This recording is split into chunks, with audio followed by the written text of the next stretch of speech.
Smart Cookies, and welcome to another Wealthylicious Wednesday where we answer your burning smart cookie questions. And today's question comes from Madeline in Toronto.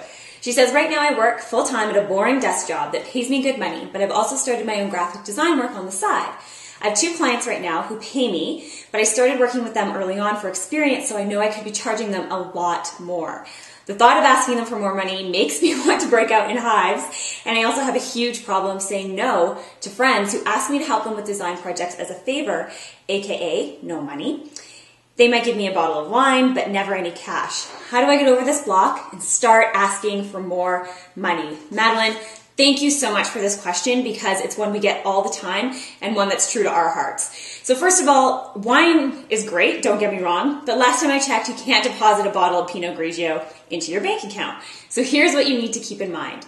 If you don't value your work, nobody else will. It's as simple as that. But that doesn't make it any easier to ask. So here's some inspiration to get over those hives. And it comes from an amazing smart cookie. Her name is Bonney of Design Sponge. And if you're like us, her blog, which she just redesigned, is more addictive than chocolate and peanut butter. She is the go-to blogger for design inspiration. She's sweet and creative, and most importantly, she has conquered her how do I ask for what I'm worth demons. So we recently asked Grace to share her story for our smart cookies, looking for some inspiration. So we asked her, often we're afraid to ask what we're worth, to charge for something that we're great at, or to sell what we're doing. So what piece of advice would you give to others about not being afraid to go out and make money from your passion? This is what she said. It takes experience. It took me at least 5 years of blogging to feel comfortable turning down unpaid work or low-paying work. I didn't really know my worth until I was able to support myself. I knew that what I paid writers and how much I cared about them, so I started to settle for nothing less than that. If I wasn't able to work with someone that supported me and cared about what I did and financially supported my work for them as much as they could, which is all relative, then I passed on the opportunity. I've gotten better at saying no thank you over the years. It's just a necessity. Otherwise, you overwork yourself and the quality of your work goes down. Wise words. So we also asked, looking back, what's one thing you've learned about making money from your passion that you would share with others, like us smart cookies, who are inspired to do the same?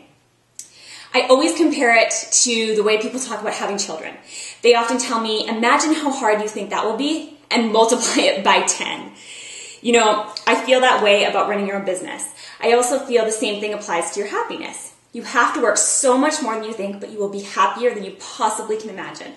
I used to do consulting sessions with young women business owners, and the message I always drove home was, if you love what you do, don't be afraid to throw yourself in 110% and work until you get to where you want to be. Because if you don't get there, there is always someone else who's going to work a few more hours to get there, and don't we know that? So Madeline, I hope that helps. If your work is worth it, then ask for it. The sooner you do, the sooner you can get away from that desk job and your stash of wine and get busy counting your cash. And also for those of you who would like more from Grace, her entire amazing, inspiring interview is available for our Rich for Life members who are right now, as we speak, getting busy and taking action and raking in more dough. So if you're not a member, you can learn more about Rich for Life at smartcookies.com. And if you like this video, please like it and leave a comment. And if you're not on our newsletter list, you better come on over to smartcookies.com and jump on it. Thanks, guys. We'll see you for the next edition of Wealthylicious Wednesday.